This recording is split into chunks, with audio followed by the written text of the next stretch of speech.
안녕하십니까? 이상원 교수입니다. 오늘은 사도행전 강의 첫 번째 시간, 사도행전 전체를 이해하는 데 필요한 서론적 지식을 알아보는 시간을 갖겠습니다.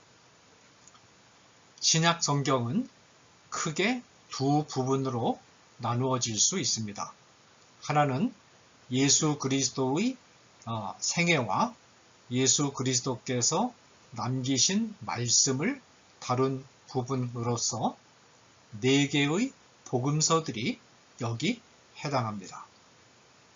다른 한 부분은 예수 그리스도께서 부활 승천하신 이후에 제자들의 생애, 활동, 그리고 어록을 다룬 부분입니다.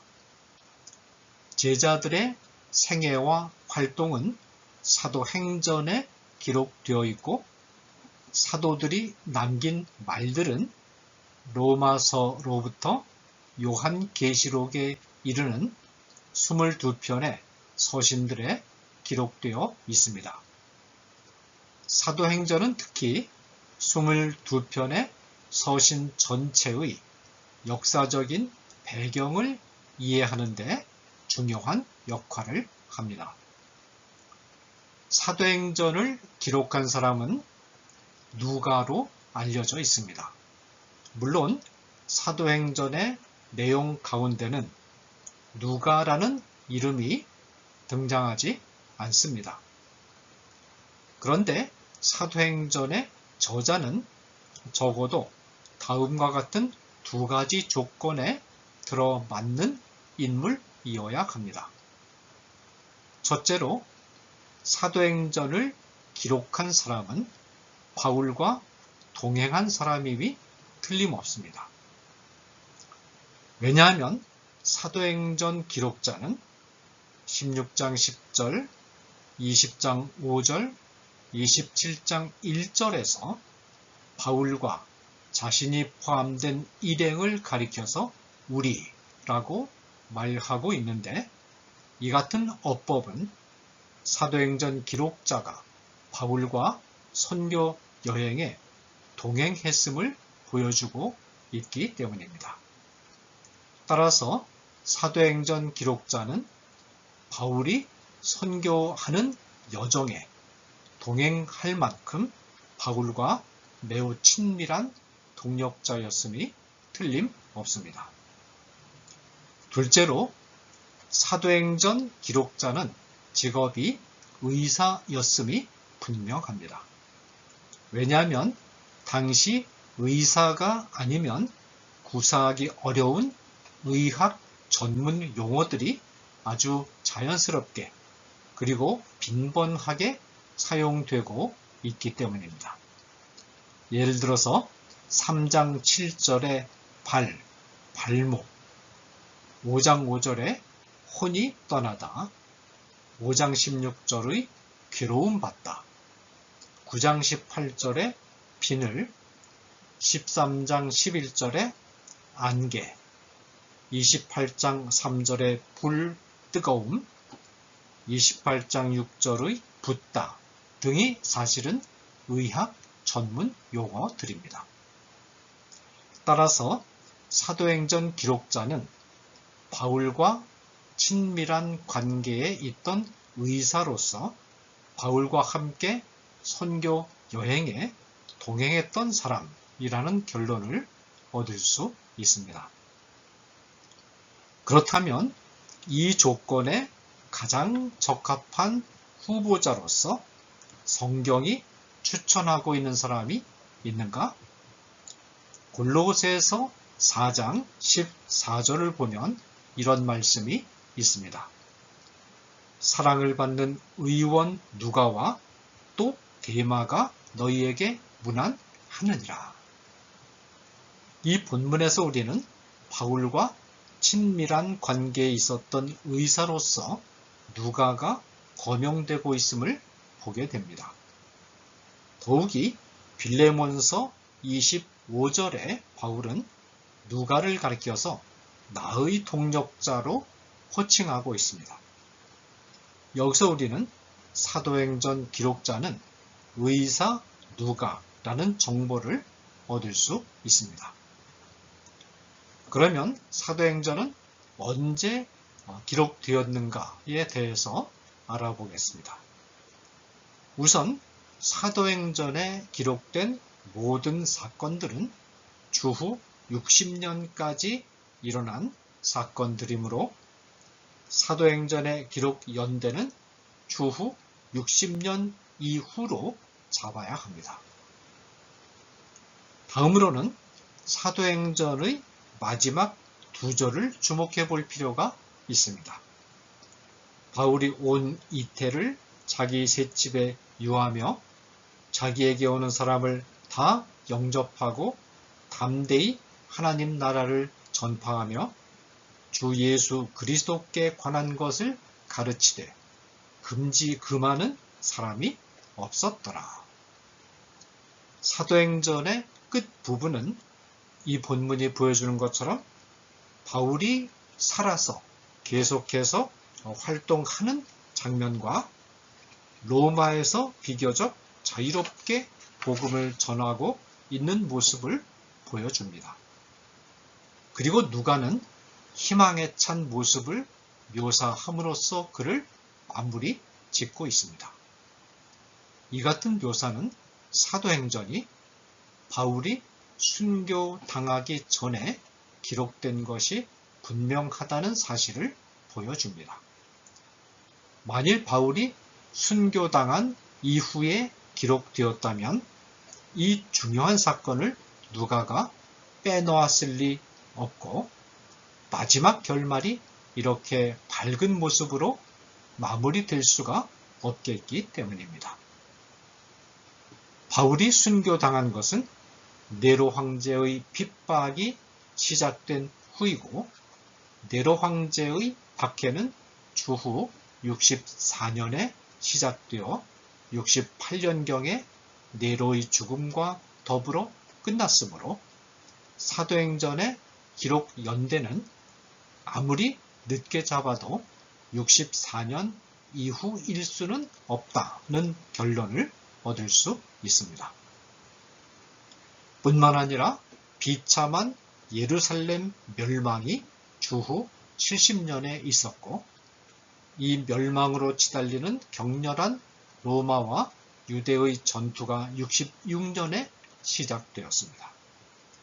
만일 이 전쟁 기간 중이나 전쟁 후에 사도행전을 기록했다면 이 처참하고 비극적인 사건에 관한 언급이 사도행전에 한 번도 언급되지 않고 사도행전의 결말이 밝게만 끝난다는 것은 납득될 수 없습니다. 따라서 예루살렘의 멸망과의 관계에서 볼 때 적어도 66년 이전에 사도행전이 기록되었을 것이라고 추정할 수 있습니다.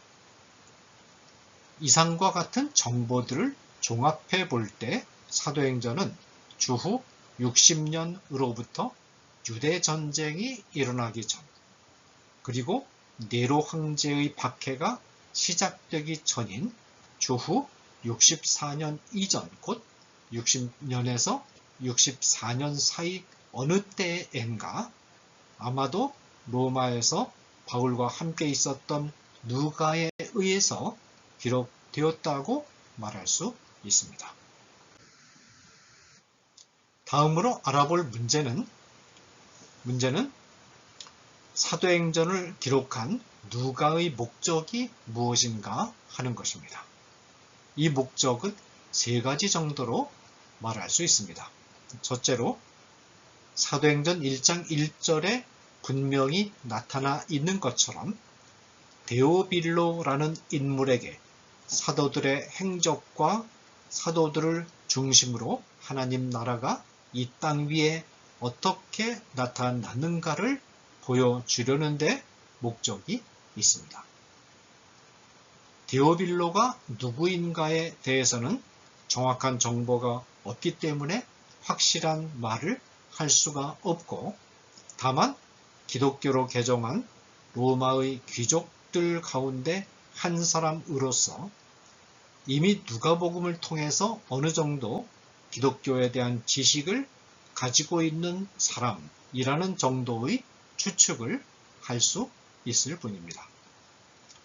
둘째로 사도행전에 등장하는 많은 설교들과 기록들이 기독교가 로마의 법이나 질서에 위협이 되는 위험한 사교 집단이 아님을 강조하고 있습니다.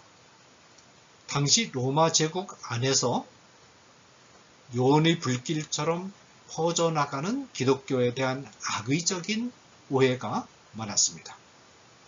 예를 들면 기독교인들이 성찬 때 예수 그리스도의 살과 피를 나눈다는 가르침이 잘못 소개되어서 기독교인들은 사람을 잡아먹는 식인종과 같은 야만인들이다라는 소문이 퍼지기도 했고, 기독교인들이 하나님만을 경배한다는 소식이 로마의 황제의 통치를 거부하는 반역자들이라는 소문으로 와전되기도 했고, 기독교인들이 예배 드리기 위하여 모이는 것을 비밀 정치 결사로 곡해하는 일도 있었습니다.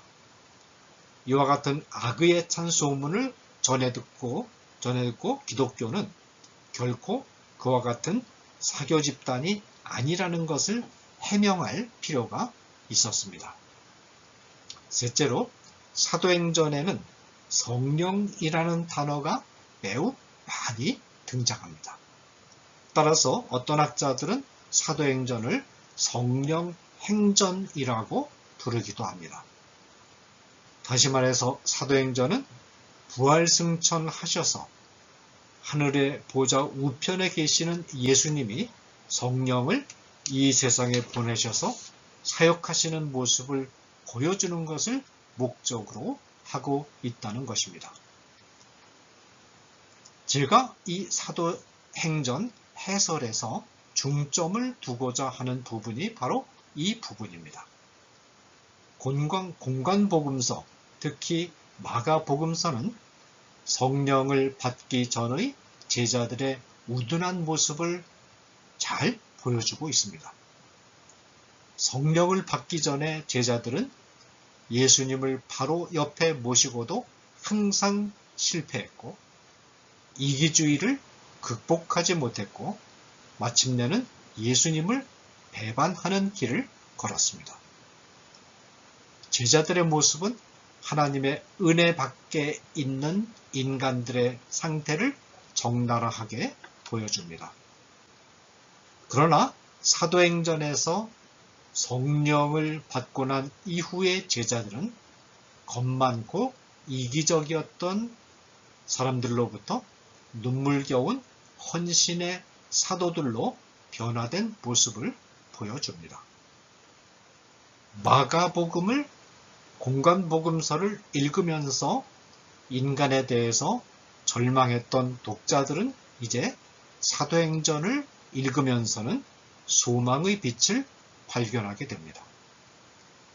예수님을 저주하면서까지 배반의 길을 걸었던 제자들, 배 혼이불을 벗어던지고 알몸으로 도망갔던 제자들, 실의에 잠긴 채 자기 생업으로 돌아갔던 제자들이 이제는 헤롯 왕가와 산헤드린, 그리고 로마의 거대한 힘 앞에서도 당당하게 예수님을 증거하고 그 죄악을 비판하며 감옥에 갇혀서도 찬미하고 기도하며 매를 맞고 죽임을 당하면서도 감사의 찬미를 잃지 않는 믿음의 용장들로 변화됩니다.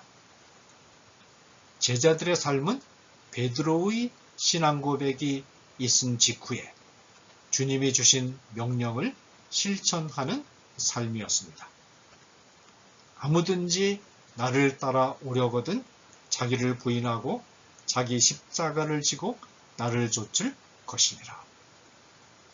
마가복음 8장 35절 말씀. 이 세상에 계실 때 제자들을 영광의 자리로 데리고 다니지 않으시고 언제나 고난의 자리로 데리고 다니셨던 예수님은 권능을 받고 변화된 제자들도 역시 영광의 자리로 이끌지 않으시고 고난의 자리로 이끄셨습니다. 왜냐하면 우리가 성령으로 말미암아 하나님의 자녀가 되었다면 그와 함께 영광을 받기 위하여 고난도 함께 받아야 할 것이고, 또한 우리가 받는 이 고난은 장차 우리에게 나타날 영광과 좋게 비교할 수 없는 것이기 때문입니다. 로마서 8장 16절에서 18절 말씀, 이것으로 서론에 대한 언명을 마무리하겠습니다. 감사합니다.